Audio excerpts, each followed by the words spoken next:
Hello, hello, everyone. How are you doing today? I hope that all is well. Welcome to Magnifying HR Voices. My name is Julie Turney, and I am your host. And today we're going to have a very interesting and important conversation as we do every week. But before we get started, just tell me, as I can see you all joining in, where you're joining us from today, and let me know, are you in that stage of your career where you're thinking about leaving your current role? Are you sitting in an organization that you're struggling to leave?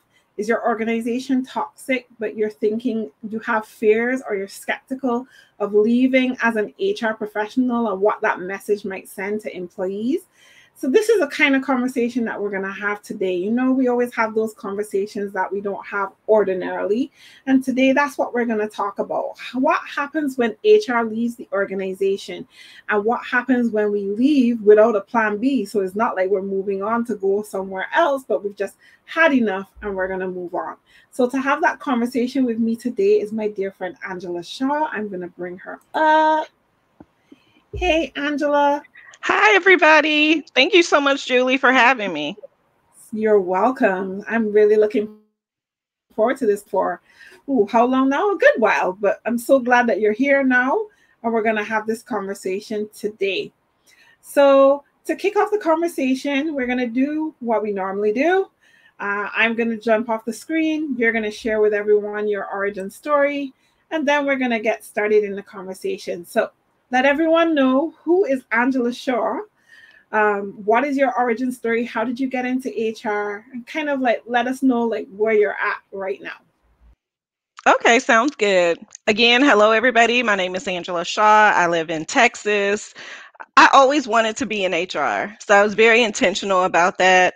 I had a job as an administrative assistant, and I kept talking to my boss about wanting to get into HR. I saw some of the HR duties being done in our organization, and I just knew that I would be good at that. And so when the opportunity came, I was lucky enough, prepared, and the opportunity lucky enough to be able to take on some HR duties. I enjoyed them so much that I started to look for a job in an HR department so that I wouldn't be doing other stuff, that I could concentrate on HR, how I touch people, transforming organizations, having positive interactions with employees. I found a job in an HR department in 1999 and I never looked back. So, have grown my career over that time. I am currently a chief people officer for a company in Texas called Juiceland, which I am very excited to be with this organization. It's been a little less than 2 months, but just the opportunity again to help the organization transform, to put good HR out there. I'm really just enjoying that. So, other than working in HR, I am all HR all the time. I teach HR, I talk about HR, I mentor HR people, like all HR all the time. So just super excited to be here talking with Julie.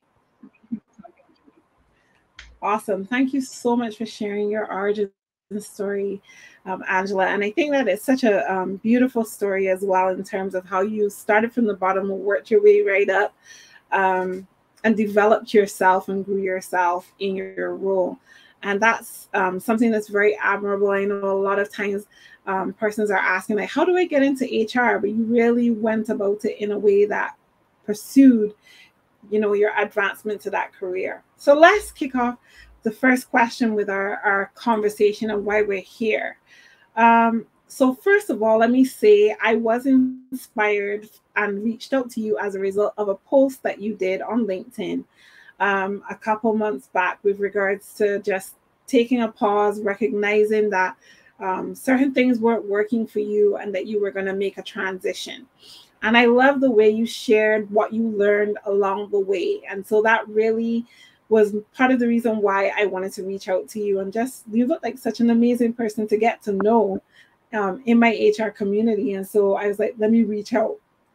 So thank you for being here. So let's talk about leaving. Why have you left organizations in the past? What are some of the reasons you've decided to leave a particular organization as an HR professional?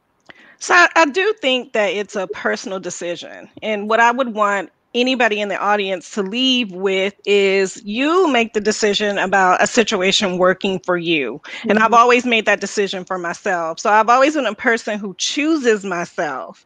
And I choose myself because I work hard, because I'm worth it. Like I'm worth that value of choosing myself. Yeah, And I've always tried to set the right example and put good into the world. So I deserve a workplace that I feel comfortable in, that serves me, that yeah, values me. And so that is what I'm always going to be looking for. So if I feel like an organization doesn't recognize my value, doesn't have a level playing field for me, then that organization is not serving me. And that's probably where I don't need to be anymore. But, I don't make it about the organization. So I think that people say they treat employees bad, they're racist, they're discriminatory, and they probably are because there's a lot of that out there in yeah, organizations, but that's not the reason. The reason is because I make the decision that it doesn't serve me and I yeah, am worth better. So I think that turn in how you think about things, controlling your own destiny, for me, is what I do. yeah. I think that that's so important, and I love how you put it in terms of, you're worthy of good. You're worthy of working in an organization. That's great. And if it's not serving your purpose, then it's better for you to step away. But it's your personal choice. And sometimes people want actual reasons, right? So, I mean, I can Mm, say some of those too. Like, if I yeah, wanted to advance my career and my organization didn't agree with me or didn't do it, I've left. If I wanted to make more money and they didn't see the value in paying me more money, I've left. yes. If it doesn't reward me for the hard work and all of the value that I bring, the actual work product, it Mm, doesn't serve me. So no. those have been actual reasons that I've left. And yes, reasons for racism or sexism or feeling like I've been discriminated against. Those have Mhm. also been reasons that I left. So Yeah, I think it is important to say that there's all kinds of experiences out there, but yeah, if I don't feel value as the whole person that I am when I'm in my organization, I will probably leave you. And I think it's yeah. important to say I'm a Black woman, and there is some Mm, specificity that comes with that in my value and how I feel like I belong in an organization. And I'm just going to hold them yeah, to the standard that I set about how they treat me. yes. I love that. That is so powerful. Were you always that way though, Angela? So Just for the most part, yes. I okay. have I have Oh, definitely always been a person who chose myself. I've always been okay. ambitious. I always know that I have put a lot as far as work product out in organizations Yeah, always. So I've yeah, always known that I had that value and have wanted more because of that. Right. yeah. So yes, I would say though the changes in me as I've matured and even advanced my career has been how I've thought about making a change or how I've like actually left an organization. That's probably where the biggest change has been. Hmm. I see the audience is here agreeing with you, and I love the fact what you said before about being specific, like giving specific reasons why you leave. Like if you're not getting the learning and development opportunities that you need in order for you to develop and grow your career, especially as HR, because a lot of organizations do not put a lot of emphasis on that. They want you to develop everybody else, but when it comes to developing HR, it's like they don't need that. And They're just also, not just HR specific, but when we consider some of the other factors and being underrepresented in the workplace and we receive less opportunities because we're women or because we're people of color or whatever some other factors are, that also plays a role in it. yes, yes, definitely. So thank you so much for sharing that. I'm looking at Bridget and she's saying we should always value ourselves enough to leave once we are underappreciated, underpaid, and disrespected. So Absolutely. yeah, everyone is completely agreeing with you here, and so am I. So let me ask you this: how have you felt when not working in an organization? So like just not having a position, I'm Just out here not not having a working. position, Right? So I blessed, mean, blessed. You don't have no plan B. You're just out here. How have you felt about that? Yeah, so it can be confusing. And I think just normal human emotions that we have, like it's challenging, it's hard. I don't know if I made the right decision, like trying to sit in that decision. Also feeling like a failure. I think thinking I'm not enough, right? Yeah. Those are all natural feelings, and I've had those feelings too. So just because I'm confident and I'm ambitious doesn't mean that I'm not human. I think Yeah. the important part though is sitting in feelings, but then it's getting past them. So what are you doing after that? Like how are you actively not sitting in those feelings and making decisions about what you're going to do going forward for there? Mhm. I think aside from choosing myself, some other things that I always make sure I do is be financially prepared. I've said to other people Mm. that as a Black woman, I feel like our shelf lives are short in corporate organizations. And that's the truth. And I'm going to stand behind that statement. And so, Yeah. me thinking that, I prepare for that. Because again, I always want the opportunity to be able to choose myself. I understand that people have financial constraints, families, whatever mortgage. I get that. But what are the ways in which you try to prepare yourself financially so finances does not become the reason that you're in an organization that does not serve you for whatever that reason is? And so I've had Mhm. a side hustle for like 10 years, like always having a side hustle to Mhm. just have some of that safety part. So I think it's important to like mention that I understand the finances part, and I think Yeah. that stops people a lot from choosing themselves. But Mhm. I don't want to go to a place every day for money, just for the money, Yeah. right? And so I just really try to do things to not have to do that. I think the other thing I would say is I've always jumped from one thing to the other, right? So anytime I'm thinking about leaving a job or leaving, trying to have my next thing lined up, which again is within an organization. Sometimes that's jumping from the pan into the fire. And so I think, this year I have tried to be more intentional about what that next step looked like, that I was not jumping from the pan into the fire, right? And so Mhm. how do I think about that? And how do I think about making this next step and what's good for me? Yeah. Society really puts a value on where you work, what your position is, your title, but that's society's definition. And so Yeah. we have to like come to our own definition of what is my value and what does that look like for me professionally. And it's not always working inside a corporate organization. Definitely not. So you said that there were lots of feelings that you went through, and one of those feelings that you went through at the time was that you felt like a failure. What um what brought that on? Like, if you know the organization is not serving you, why did you feel like you failed? Yeah, so I think it's putting other people's definitions on myself.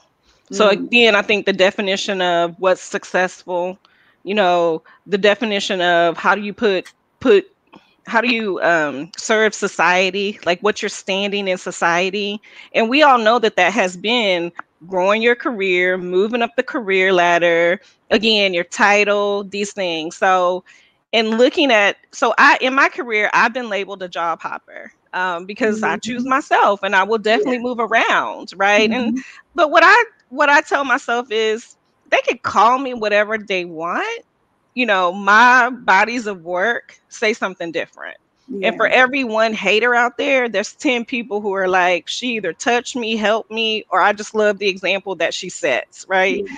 And so, again, just developing my own definition so that even though I may feel that moment of, oh, I'm a failure because I left this job and I don't have another job and I don't Yeah. really know what I'm going to do, that's somebody else's definition. I'm Oh, yeah. successful.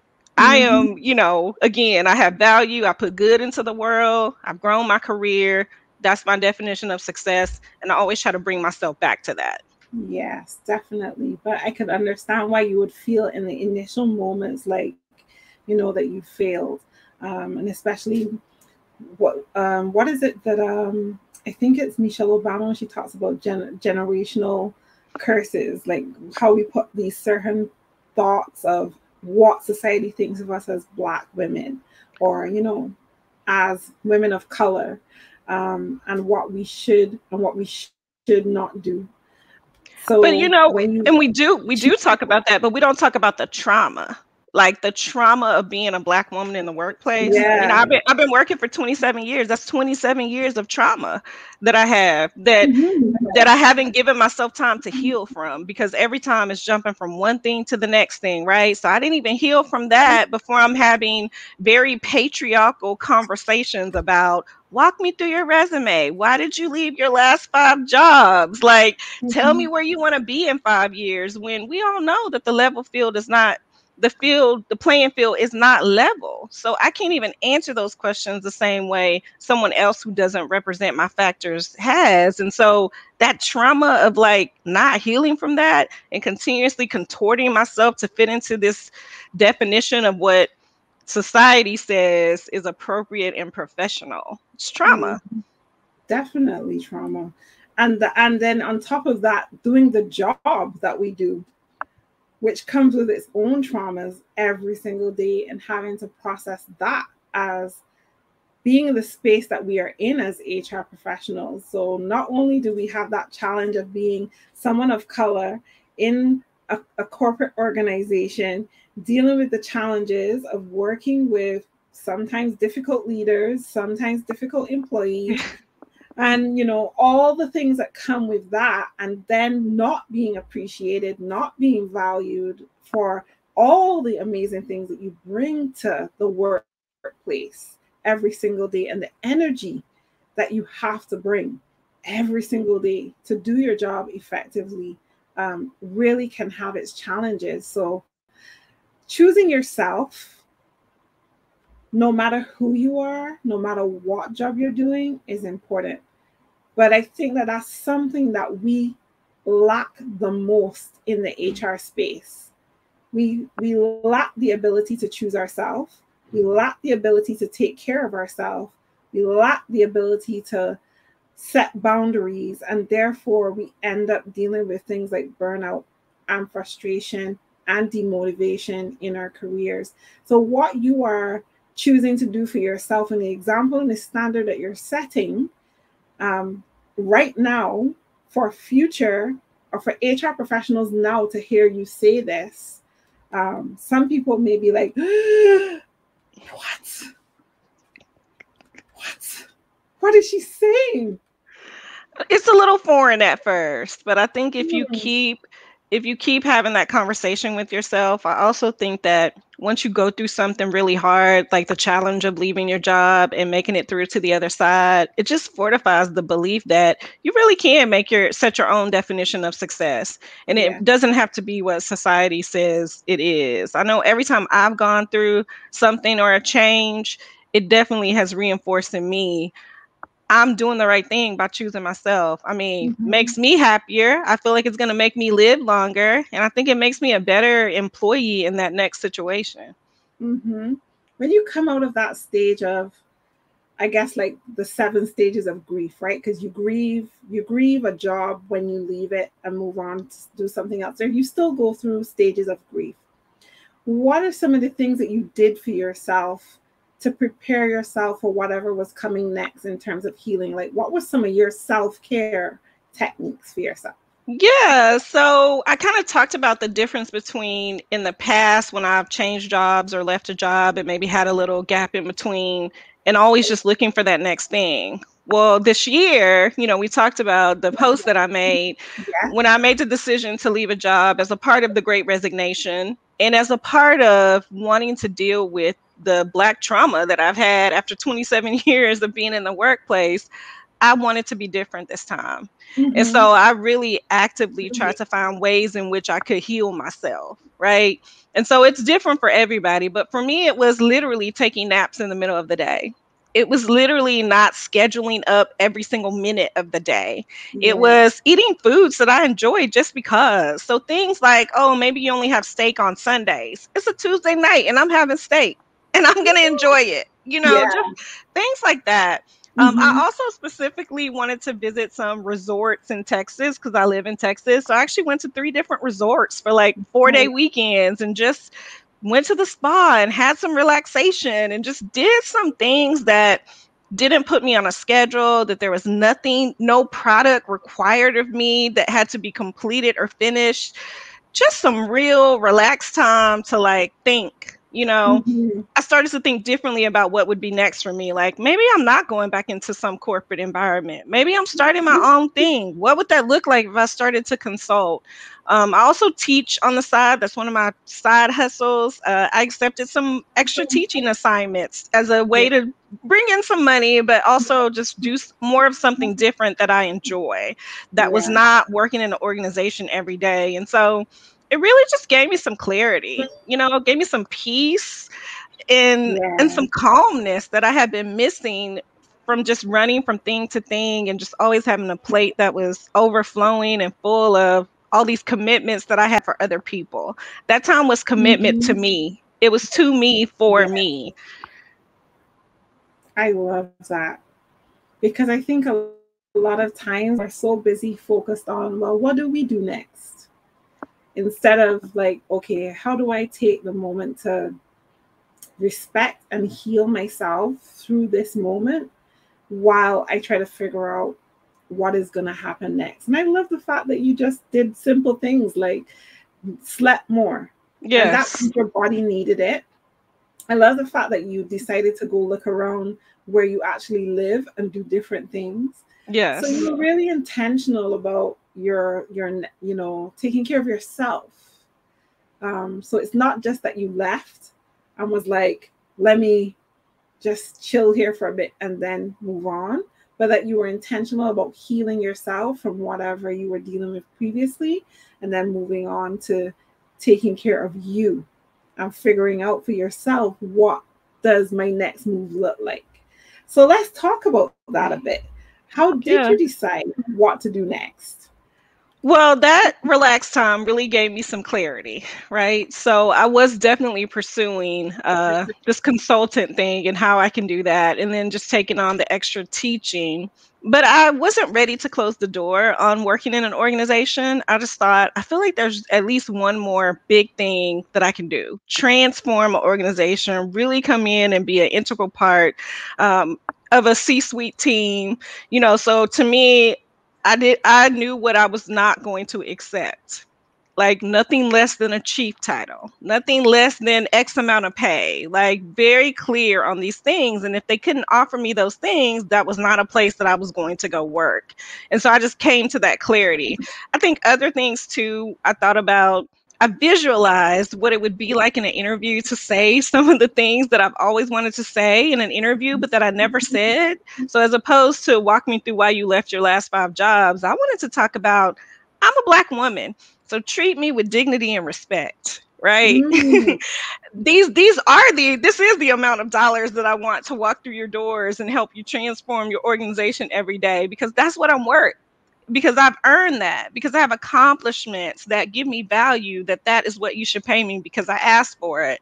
And I mhm, think lastly, the big thing was I wanted to talk about where is your organization in its diversity, equity, and inclusion journey, or whatever you mm, call it, right? Some yeah. include belonging, some include justice, whatever you call it. Where is your organization in that journey, and where do you want to go? And those things were just important to me. And I visualized nameless, faceless people that I was going to have these conversations with, right? Yeah. So just set these things for myself. And so the other thing about me just sitting in some like relaxation and not openly pursuing opportunities, because I built these bodies of work, because I built this brand, things just started to kind of come to me. You know, people wanted to have conversations with me, and I had the power to say yes or Mm, no. And there were some that I wow. said no to, that I didn't want to have a conversation because of things I'd heard or that I Yeah. knew or like whatever. And so it was really nice to be in a place of me getting to make the decision. And the organizations that I had conversations with, I talked about those three things that I just mentioned. I literally Yeah. said to whoever I was talking to, whether it was a white man, whether it was a person of color, whatever, I'm a Uh-huh. Black woman. I deserve dignity and respect in an organization. I want X amount of dollars because of my accomplishments, and that's what I deserve. And let's talk about where your organization is in its diversity, equity, and inclusion journey. And I can't tell you the freedom that comes with that, the freedom of you can accept this or not. Yeah. Right? I mean, it's just Yeah. it's I can't It's tell you how extremely liberating. Extremely liberating. I know exactly what you mean. it was extremely liberating. And I actually found an organization that wasn't scared off by my conversation. They were actually excited by it. So now being in this new position of chief people officer at Juiceland and partnering with our C suite to really transform our organization and set a lasting example of what other organizations can do. So I'm early Right. in the journey, but I'm super excited to be with this organization. I'm excited about the support I've received so far. And just the fact that after that conversation that I had, you know, they wanted me even more. So Mm-hmm. it's out there. And no, Yeah, it's no organization's perfect, right? So that's not what I'm saying. But I'm saying exactly. wherever you're going to every day, that you have a comfort level, that you ask for what you wanted and that you receive that, and that you're making movement along your professional journey that you've set for yourself. Yeah. I think that everything that you said there makes perfect sense. But what happens if I'm not in the space that you're in and I don't feel brave enough and I don't feel that I have the words to come forward to bring me to this point? What advice do you have for persons who are watching this show, probably thinking about, I really want to make this move, but I'm not as brave as Angela. What do I do? Yeah, so I think what thinking about what you feel like makes you brave. Because it's not really whether or not you're brave, right? It's about what would make you feel comfortable choosing yourself. And so I Mm-hmm. think trying to think through what that is, right? So I had experience in choosing myself because just kind of when it came to my professional career, because I was a bit, it used to be fueled by my ambition. That's why I would Mm-hmm. choose. So earlier in my career, I would leave because I Okay. did want a better title and more money. But as Mm-hmm. I rose higher, it became about other things: discrimination, racism, just some of these difficulties in what you're responsible for in HR. So I think really just coming to your own clarity around what it means for you to be brave. Like, what would make me feel comfortable to choose myself? So, is it the Mm-hmm. financial piece? Is it that I'm worried about the employees that I'm leaving? Is it that I'm worried about being labeled something, a job hopper, or whatever it is? And then I think breaking that down for yourself to give you that comfort level. Mm-hmm. And I think you talk to other people. You find ways to build your power. What do you Yeah. need to get to that clarity, right? To know what you're going to ask for. And like I said, I visualized having this conversation with a nameless, faceless person because that's actually something that I'd never done before. I had contorted myself into what I thought corporate wanted me to be, look like, and say. So I was walking through my resume for the last 10 years. I was talking about why I left my last 5 jobs and where I want to be in 5 years. Those are the conversations I used to have. But Right. in this instance, yes, I changed it. Yeah. You completely change the dialogue. You completely change the game. And you're completely inspiring HR professionals who may be in a similar situation right now. Um, what do you say to the people who are staying because of the people? Because that's the Yeah, interesting one. which is why we're in HR, right? Good Mm-hmm. HR anyway. Good HR people stay in HR. It's because of the people. Mm. But at some point, you have to choose yourself. It becomes about you. You're a part of the people. And there's all these sayings that we know about taking care of yourself first. Like on an airplane, you got to put your oxygen mask on before Yes. you put it on somebody else. You have to fill Yep. your cup in order to have something to pour out to other people, right? You have to Mm-hmm. make deposits in the bank before you can have debits, right? So Okay. I think, you've got to choose yourself at some point. You've got to take care of yourself.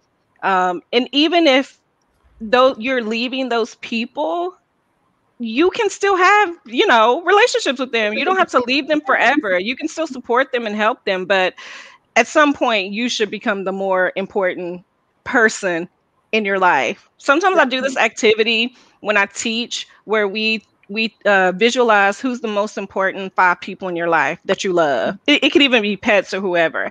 And then ask afterwards, were you on that list? And most often, there have been very few times where the individual put themselves on that list. On the You list, should yeah. always be in your top 5. Always.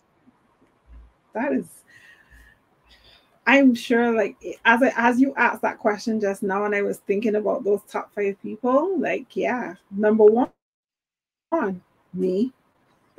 Who else? Me. You know what I mean? Exactly. I do.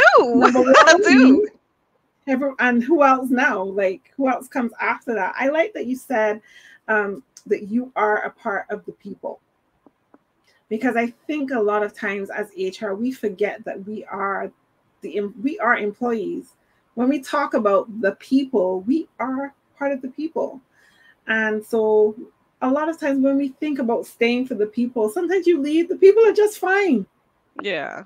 They're just fine. But you have to choose yourself. And I think that ultimately, as you've said, choosing yourself is first and foremost when it comes to having a career that has meaning and substance for you, and being in organizations that are supportive of seeing you develop and grow as an employee, Yes. and valuing you. I feel like that's so important. But what let's talk about lessons learned. Because I'm Yeah. sure you've learned a lot of lessons from your life experience so far and going through this stage of your career. Like, what are some of the lessons that you've learned in these moments?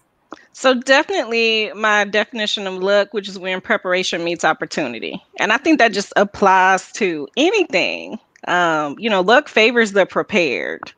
So it is, Mm, how do you prepare yourself to grow your career? How do you prepare yourself to take care of yourself in your career? How do you prepare yourself to choose yourself in situations mm, that aren't serving you? yeah. Right? So it's this preparation part. I think that is definitely a lesson that I've learned, is how I continue to be prepared for whatever's going to come my way. So the biggest lesson. Also, I think that I've never lost in choosing myself. Right. So every time I choose myself, I don't lose. I learn from it. And even in going through challenge, there's learning from that to get to the other side. I think the other lesson is you always get to the other side. I've Mm-hmm. always gotten to the other Yeah. side. I have I have a friend that says there ain't nothing to it but to go through it. Exactly. And I think that is really, I think that's really the truth. And then the Mhm. last thing I would say, like a lesson that I've learned, is a lot of times we think that we're on an island by ourselves, or that we're the only person who's going through something like that. But what I've learned through sharing on LinkedIn is that you're never by yourself. You're never on an island by yourself. And there's always some other people who can learn from your journey. And so just Mhm. sharing that, it brings so much. It Yeah, brings so much back to you. it definitely does. I want to touch a couple areas of controversy where LinkedIn is concerned, because I find like recently I've seen this conversation that different people are having, especially in the HR space, of like, what should you share on LinkedIn? Should you be sharing your personal journey, your personal story, or is LinkedIn just a professional platform to talk about the world of work and the future of work and what's happening in that space? What do you say? What would you say are your thoughts on that? And the next topic we're going to touch after that is the great resignation. Yeah. So I think that every person brings their entire self to work every day. And I think that whether you're a peer or a boss or a mentor, you should want to know who's coming to work with you every day. And I think that you Mhm. cannot separate who you are or what you're going through when you go to work every day. You don't separate that. Like, it's still who you are. Yeah. So I personally don't have an issue with people wanting to share their personal journeys on LinkedIn, because I think it's always related to who you're bringing to work every day, right? Mhm. Mhm. The second thing I would say about that is, if you don't like it, keep scrolling.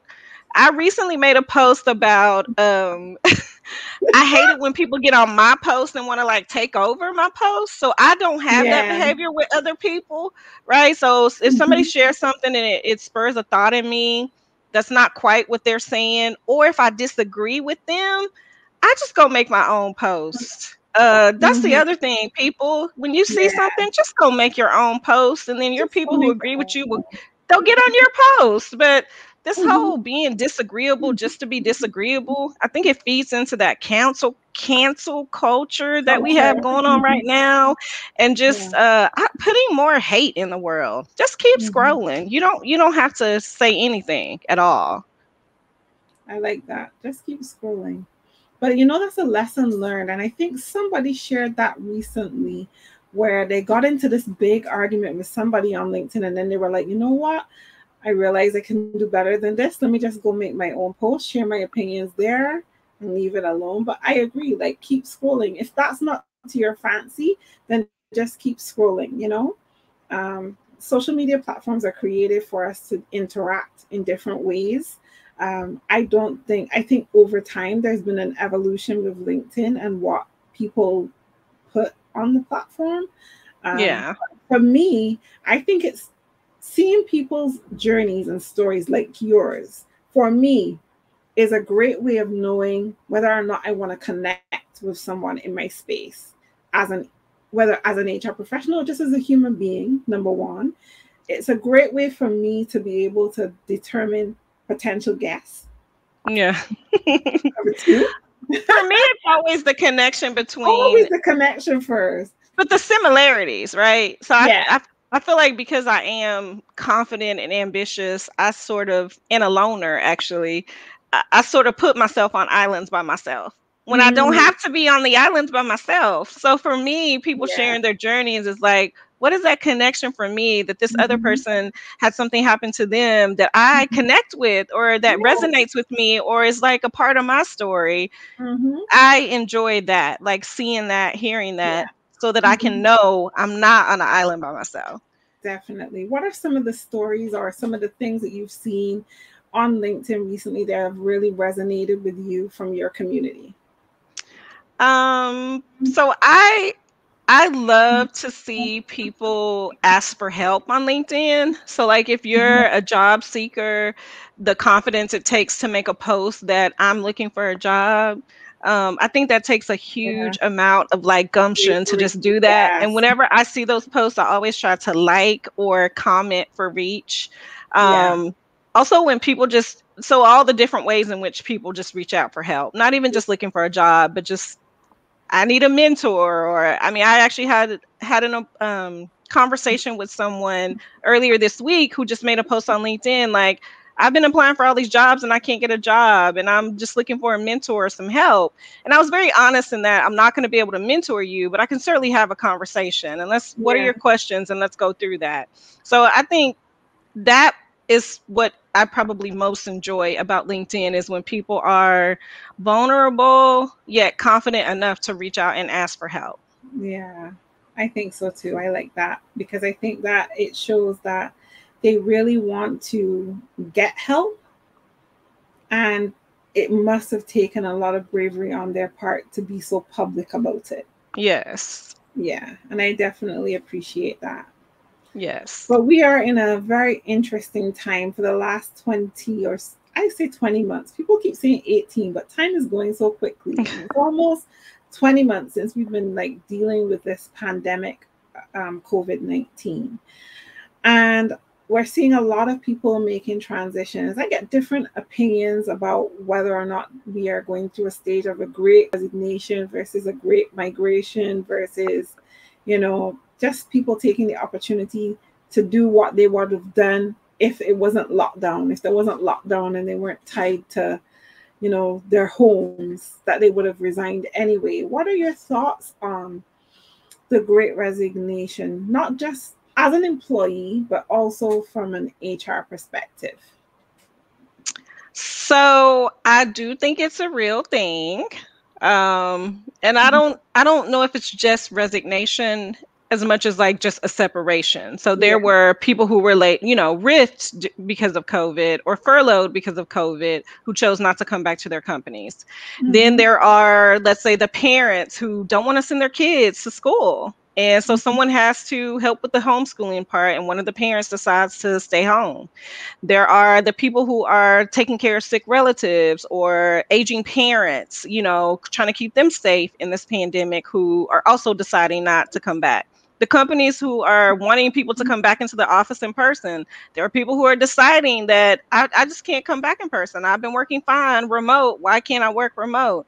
I Mm-hmm. think that there are all these different reasons, like it's not the same reason, but that is causing people to not come back to their company, Yeah. whatever the reason is. So I think that part is definitely real. Mm-hmm. But honestly, the same advice that I would give when people start to talk about this war on talent, which I hate that phrase, but when people Mm-hmm. start to talk about how hard it is to find talent or to find workers, I think I would give the same answer now that I always would give, even pre-pandemic, which is look at different groups of people.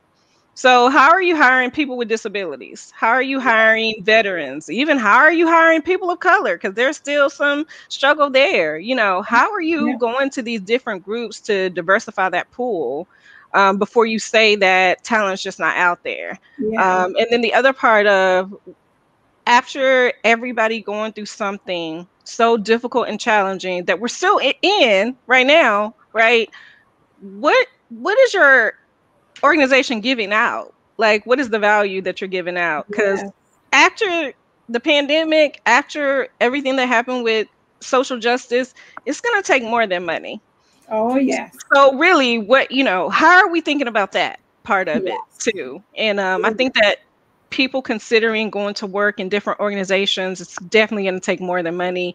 And they're going to be looking at corporate and social responsibility. They're going to be looking at hybrid or remote work. They're going to be looking at how do you support me and taking care of my family. Those are all going to be things. Yeah, definitely. I think that's a lot of important points that you've raised there, especially when it comes to this war on talent. I always challenge on that statement that there's a war on talent, because when I think about, or you look at the statistics for especially neurodiverse talent, Yeah. so many people who have neurodiversities, whether it be Asperger's, ADHD, or autism, being on that spectrum, dyslexia, that are unemployed. And there are more of those people who are unemployed, and I count myself in that because I have ADHD, who are unemployed, who could be employed, who are definitely employable, or are in jobs that don't serve them well, Right. but the only job they can get, because most of the time people with a neurodiversity either have the qualifications that you're looking for. It's just you don't understand how to relate to them and give them what they need to get the best out of them when you hire them, right? Therefore they become Because it difficult. requires a little extra work, maybe sometimes a little extra cost, but Yes. those are the things that are a part of doing business. Like as an organization, you just take that on. You should, because it's the right thing to do. It Mm-hmm. also helps you solve the problem of looking for talent. And Yes. why wouldn't an organization want to do that little bit of extra to get that talent? Because it's too much. Because it's too much, and they And it just don't, they shouldn't be. probably don't, yeah, exactly, or they don't know where to look, which I think is so not accurate either. There are lots of places or organizations that support neurodiverse talent, and that support helping you to adjust to working with persons with neurodiversities. I think it's a cop out because it's so much easier to throw up your hands and say, That's I don't know, or I couldn't find it. fine. Yeah, definitely. So tell us, what is next for Angela Shaw? Career wise, I've always wanted to be achieve something. And so I have accomplished that. So I'm really excited about having accomplished that. I think as far as specific goals at this point, because this position is so new, I'm really just trying to concentrate on the value that I give to this organization. And I haven't really thought about like, what are my other goals outside of this? Yeah. I just really want to like concentrate on this and enjoy this. But I love a surprise. So let's see what life throws at me, right? You're ready for it. Remembering that I'm always going to be this definition of luck is which is when preparation meets opportunity. So Mm-hmm. whatever that opportunity is that comes my way, whether it's to give back more to people, the ways in which I help grow good HR, like outside of my organization, the Yeah. teaching, just looking for those opportunities to be able to do that and just add value. I think that every person that I can individually reach, or anybody who's trying to put good into the world, that's how we start a movement. So Yeah. that person touches another person who touches another person, Yes. and then touching HR people who are going back to their organizations, who are going back to their families, their communities. Like, that's a movement. And Uh-huh. so, I just want to do more of that. That's what Oh, I want to do. well, I wish you all the best in whatever it is that you're going to do, whichever direction you go. Guys, if you're not connected to Angela, please make sure that you reach out to her on LinkedIn. I'm sure she'll be happy to assist you, support you, just connect with you and get to know you. And you'll find that Angela is a truly amazing person. It's such a pleasure to have this conversation with you today, Angela. Any final comments, recommendations you have for our audience when it comes to this subject of leaving your role without a plan B? Yeah, so I think you can't go wrong in choosing yourself. And I think the most important part of that is how you prepare to be able to do that. And so putting in that preparation to be able to choose yourself, because you just can't go wrong with that. And if all else fails, just do it. And you will get to the other side. You always Definitely. get to the other side. Mm-hmm. Absolutely. I think that's great advice. So thank you so much for sharing that. Thank you so much Guys, for if having me. you're welcome. If you have any questions, anything that you want to share, please don't hesitate to put it in the comments even after the show. Go check out the replay.